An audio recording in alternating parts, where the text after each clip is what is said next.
لغمان ولایت له لوري په هیواد کې د وروستیو بیلابیلو پیښو د قربانیانو لپاره د قرآن کریم ختم، فاتحه او د یادو پیښو غندنه وشوه. د هیواد په بیلابیلو ولایتونو په ځانګړي ډول کابل، لوګر او زابل ولایتونو کې د وروستیو ترهګریزو پیښو چې له امله یې ګڼ شمېر بېګناه افغانان شهیدان او ټپیان شول،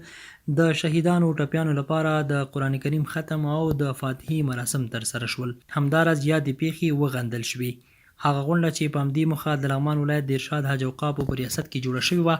د ولایت مرستیال سربیره د بیلابیلو ادارو مسؤلینو، د لغمان ګڼ شمېر علماو او یو شمېر ځوانانو ګډون کړی و. په پیل کې د قرآن کریم ختم وشو. بیا د لغمان ولایت د ارشاد حج اوقافو رئیس سید نجیب الله هاشمي خپلو خبرو کې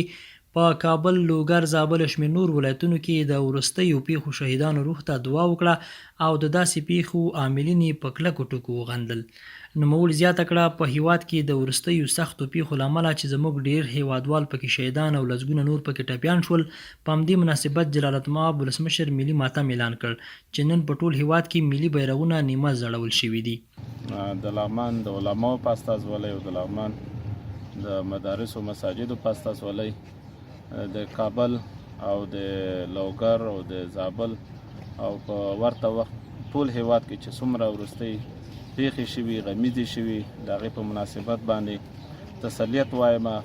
مرکزي دولت ته تسلیت وایم، د افغانستان ټولو لوسونو ته تسلیت وایم، بخصوص دغه د شهداو کورنۍ ته چې په سید الشهدا لیسې کې دغه معصوم ماشومان شهیدان شول او لوګر کې محصلین شهیدان شول، زابل کې زموږ لارویانو مسافر شهیدان شول. ټول کورنۍ سره خپل همدردي او غمشریکي شریکو او په همدې مناسبت باندې لغمان ولایت کې د حج اوقافو په ریاست کې د قرآن پاک ختم او دعا وشوه او ټولو علما کرامو خپل غمشریکي ښکاره کړله. نو موږ په دې غمیزه باندې ټول غمجن یو او دې سره خپل غمشریکي شریکو. زموږ د علماو غوښتنه چې په مجلس کې مو اوس هم دغه ده، د ټولو اړخونو نه چې په اوس وخت کې په جنګ باندې اخته دي او په جنګ باندې اصرار کوي، غوښتنه دا ده، د علماو غوښتنه دا ده چې جنګ د حل لاره نه ده، باید د مذاکراتو له لارې، د تفاهم د لارې، د ډیالوګ د لارې د افغانستان قضیه حل کړي او خپل افغانان یو بل ته د ورونو په څیر باندې لاس ورکړي او کوم اوربند چې اعلان شوی 3 ورځې هغه په نیک پال باندې نیسو. ولې غوښتنه مو دا ده، د علماو غوښتنه هم دا ده چې دا د اوربند دایمي شي تر څو مذاکراتو ته لاره هواره شي او یو بل خبرې په صحیح شکل باندې واورېدل شي او افغانان خپل صحیح آرام فکر باندې هم عبادت وکړي او هم تجارت وکړي. نوموړي علماو ته سپارښتنه وکړه چې د اختر د لمانځه په تقریرونو کې د قتلونو په زیانونو خبرې وکړي څو عاملین نور له قتل څخه لاس واخلي. د لغمان ولایت مرستیال پوهنوال ډاکټر خواجه محمد اسامي په خپلو خبرو کې د قتل د زیانونو په اړه مفصلې خبرې وکړي. نوموړي وویل هیڅوک د دې حق نه لري، هغه څوک چې کلمه وایي، لمونځ کوي، زکات ورکوي او د اسلام ټول اصول مني په قتل ورسوي. دغه نننۍ ورځ چې د سه شنبې ورځ دی، د افغانستان حکومت ملي ماتم د وروستیو پیښو له امله د کابل غمیزه، د لوګر غمیزه، د زابل غمیزه او د افغانستان په ګوټ ګوټ کې چې زموږ مظلوم هیوادوال په شهادت رسیږي، وینه په ناحقه تویږي. نو نن د لغمان محلي اداره د والي صاحب په لارښوونه باندې چې ماته لارښوونه کړې وه، یو فاتحه او د قرآن ختم نیولی و چې په دې کې رئیس صاحب اوقاف او د لغمان ټوله محلي اداره پکې ګډون درلودلو. ختم وشو، لله الحمد. شهیدانو ته د هغوی د روح دپاره د اتحاف دعا وشوله. د افغانستان غمیزه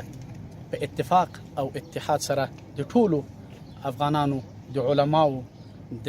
خطیبانو د لغمان همدغه غوښتنه وه چې الله تعالی د دا غمیزه نور په دې وطن کې ختمه کړي او الله تعالی د افغانستان دښمنان تباه او برباد کړي او د افغانانو ترمنځ د همیشنۍ سوله، اتحاد او اتفاق قایم وګرځوي. او په دې اساس باندې د افغانستان ملي بیرغ چې هغه راپانده و د افغانستان په ټولو اداراتو باندې د لغمان محلي ادارې هم خپل بیرغ نیم زوړند کړلو تر څو زموږ خپل احتجاج د وطنوالو دپاره او د بلمي ټولنو دپاره په دغه طریقه باندې ثابت کړو. د افغانستان غمیزه ما ویل چې 42 کاله دوام لري، دا په جنگ باندې هیڅ کله نه حل کیږي. چې په 42 کاله په جنگ باندې حل نشوله، بهتره لار هم دغه دی چې هر څوک وي د افغانستان د ادارې مخالف وي، د افغانستان د مرکزی حکومت مخالف وي، د افغانستان د ولس مخالف وي او هغوی اوربند اعلان کړی وي، دا په نیک فال باندې نیسو او د ټولو اطرافونه که هغه موافقین دي او که مخالفین دي دا غوښتنه ترې کوو چې دغه اوربند یو میاشت وغځي، 2 میاشتې وغځي، بلاخره یو کال دی وغځي، چې افغانانو ته د ملاقات او د خبرو د یو بل ته په مستقیم تور باندې هغه آماده شي او دوی خپل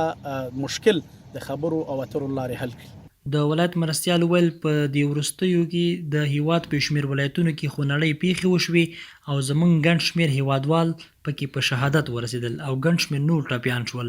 دا پیښې غندو، شهیدانو ټپیانو ته دعا لاسونه لپه کوو، شهیدانو ته جنت او ټپیانو ته د عاجل شفا غوښتنه کوو. غونډه په هیواد کې د دایمي اوربند او تلپاتې سولې د غوښتنې په دعایي سره پای ته ورسېده.